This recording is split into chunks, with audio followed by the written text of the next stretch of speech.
नमस्कार बंधू भगिनींनो, आपल्या सगळ्यांचं सहर्ष स्वागत आहे स्वास्तिकम या माझ्या चॅनलवर। मी नवनाथांचं 11 दिवसाचं पारायण करत आहे आणि हे नवनाथ भक्तिसार पोथी पठण जे मी करत आहे हे आपल्याला सुद्धा ह्याचा लाभ व्हावा म्हणून मी हा व्हिडिओ बनवत आहे। ह्याच्या आधी माझे कालचे सुद्धा आपण व्हिडिओ बघू शकता। आजचा तिसरा दिवस आहे, तर चला मग सुरुवात करूया आजच्या अध्यायास। आणि आपल्याला जर माझे व्हिडिओ खरंच आवडत असतील तर आपण माझ्या चॅनलला सबस्क्राईब करा, माझ्या व्हिडिओला लाईक करा आणि कमेंटमध्ये ओम नवनाथाभ्यो नमः किंवा ओम द्राम दत्तात्रय नमो नमः हे लिहायला विसरू नका। अध्याय 9। गोरक्षनाथांचा जन्म। गुरूंसाठी डोळा दिला। श्री गणेशाय नमः।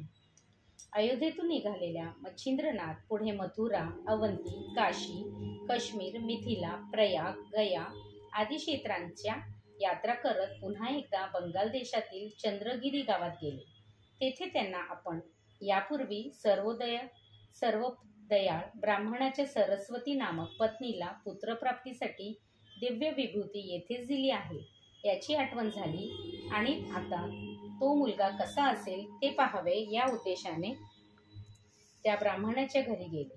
दरवाजात उभे राहून त्यांनी त्या ब्राह्मणीला हाक मारली।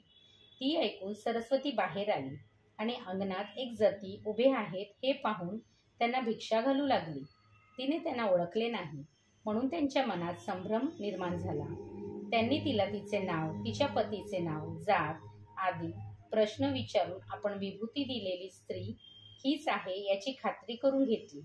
मग ते तिला उद्देशून म्हणाले, माई, तुझा मुलगा कोठे आहे, त्याला बोलव। ते ऐकून ती म्हणाली, महाराज, ही थट्टा कशासाठी? मी अजूनही निपुत्रिक आहे। ते म्हणाले, उगाच खोटे बोलू नकोस। मी तुला 12 वर्षापूर्वी दिलेले वरदभस्म विसरलीस वाटते। ते ऐकून तिला क्षणार्धात तो प्रसंग आठवला आणि या नाथांनी दिलेली विभूती उकिरड्यावर टाकून आपण भलतीच चूक करून बसलो आहेत या विचाराने भयग्रस्त होऊन ती थरथर कापू लागली। तिची भांबवलेली अवस्था पाहून त्यांनी तिला पुन्हा दरडावून विचारले आणि मुलाला पाहिल्याशिवाय मी इथून जाणार नाही असे निक्षून सांगितले। तेव्हा नाईलाजाने होऊन तिने घडलेली सर्व हकीकत सांगितली आणि त्यांच्या चरणावर पडून रडत रडत क्षमा मागू लागली। ते ऐकून नाथांनी मन घट्ट केले। ते म्हणाले, तुझ्यावर रागून काय उपयोग? आता ती विभूती कोठे टाकली आहेस तेवढे सांग। ते ऐकून तिच्या जीवात जीव आला। तिने त्यांना शेणाच्या उकिरड्यावर नेले।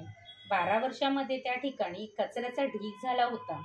तिने त्याच्याकडे बोट दाखवून ती विभूती मी येथे टाकली होती असे सांगताच ते त्यांच्या उकिरड्यातील बालकाला उद्देशून म्हणाले, बाळ, हे मच्छिंद्रनाथ तुम्हाला बोलवत आहेत। या गौराच्या ढिगाखाली तुम्ही 12 वर्षे राहिलात म्हणून मी तुमचे गौरक्ष नाव ठेवत आहे। आता बाहेर या। तेव्हा ढिगाऱ्यातून खोलवरून आवाज आला, गुरुदेव, मी येथे अडकून पडलो आहे। मला हालचालही करता येत नाही। तेव्हा तुम्हीच मला बाहेर काढा। ते ऐकून नाथजींनी कुदळ फावडे आणून तो ढीग उपसला आणि त्या बालकाला अलगद बाहेर काढले। ते अत्यंत सुंदर व तेजस्वी होते। त्याला पाहून सरस्वतीला दुःख आवरता येईना। ती रडू लागली। तेव्हा संतापलेल्या नाथांनी तिला तेथून हाकलून दिले। ती निघून जाताच त्यांनी गोरक्षांना नाथदीक्षा दिली, त्यांचे अज्ञान घालवले आणि त्यांच्या मस्तकी आपला वरदहस्त ठेवून त्यांच्यासहित पुढील प्रवासात निघाले। गुरूंसाठी डोळा दिला। गुरु शिष्य उभयता जगन्नाथाच्या दिशेने निघाले। वाटेत त्यांना कनकगिरी नावाचे गाव लागले। तेथे येताच भुकेने व्याकुळ झालेल्या मच्छिंद्रांनी गोरक्षांना गावातून भिक्षा मागून आणण्यास पाठविले। गुरु आज्ञेने भिक्षेसाठी गेलेला गोरक्ष एका ब्राह्मणाच्या घरी गेले। त्या विप्राकडे त्या दिवशी पितृश्राद्धानिमित्त उत्तम पक्वाने तयार करण्यात आली होती। त्यांनी त्या घरी भिक्षेसाठी हाक देताच घरधनीण बाहेर आली आणि द्वारी एक सोज्वळ, विनम्र, तपस्वी बालक उभे आहेत हे पाहून त्यांना षडशयुक्त अन्नाची भरपूर भिक्षा घातली। ती दोघांनी पुरेशी आहे असा विचार करून गोरक्ष मच्छिंद्राकडे परतले। त्यांनी आणलेली पक्वाने मच्छिंद्रांनी मोठ्या आवडीने खाल्ली। त्यातील वडे त्यांना इतके आवडले, इतके रुचकर लागले की ते आणखीन खायला मिळाले तर बरं होईल अशी वासना त्यांच्या मनात उत्पन्न झाली. त्यांनी गोरक्षांकडे हेतुपूर्वक पाहिले. तेव्हा गुरूंचे मनोगत जाणून ते पुन्हा ब्राह्मणीकडे गेले व म्हणाले, माई, तुम्ही दिलेल्या भिक्षातील वडे अतिशय चविष्ट होते. माझ्या गुरुजींना ते इतके आवडले की त्यांना अधिक खावेसे वाटले. तरी कृपा करून मला आणखीन वडे द्याल? तेव्हा ती म्हणाली, अहो, गुरूंचे नाव कशाला पुढे करता? वडे तुम्हालाच हवे आहे असे स्पष्ट सांगा. पण तुमच्यासारखे वैराग्यांना अन्नाची इतकी चटक बरी नाही. मी आधी भिक्षा घातली, ती आतिथ्य म्हणून. आता आणखीन हवी असल्यास किंमत मोजावी लागेल, कारण असे सुग्रास अन्न फुकट मिळत नाही. ते ऐकून ते म्हणाले, माझ्या गुरूंची इच्छा पूर्ण करण्यासाठी तुम्ही जे मागाल ते देण्यास मी तयार आहे. तेव्हा त्यांनी परीक्षा घेण्यासाठी ती म्हणाली, तुम्ही स्वतःला मोठे गुरुभक्त म्हणवता ना, तर त्यांची इच्छा पूर्ण करण्यासाठी तुमचा एक डोळा काढून द्या. ते ऐकून गुरूंसाठी जीवही देण्यास तयार असलेल्या गोरक्षांनी तत्काल आपली दोन्ही बोटे खोबणीत खुपसून डोळा बाहेर काढला आणि तिच्यासमोर धरला. हे त्यांचे अघोरी कृत्य पाहून ती घाबरली. त्यांच्या निष्ठेची परीक्षा घेतल्याबद्दल तिने त्यांची क्षमा मागितली आणि घरातून काही वडे आणून दिले. ते घेऊन ते मच्छिंद्रांकडे गेले. तेव्हा त्यांचा एक डोळा झाकलेला पाहून त्यांनी काय झालं म्हणून विचारलं. तेव्हा त्यांनीही जे घडले ते सांगितले. ते ऐकून नाथजी हृदय भरून आले.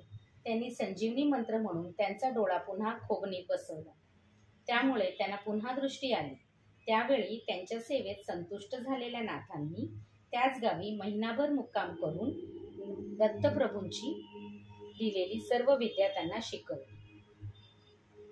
अध्याय 9 समाप्त. ओम राम दत्तात्रय पर्णमस्तु. शुभम भवतु. शुभम भवतु. शुभम भवतु.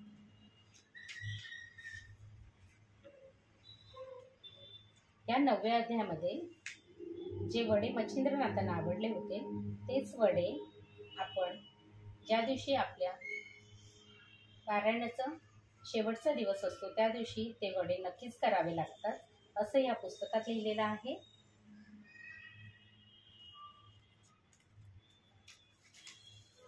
ओम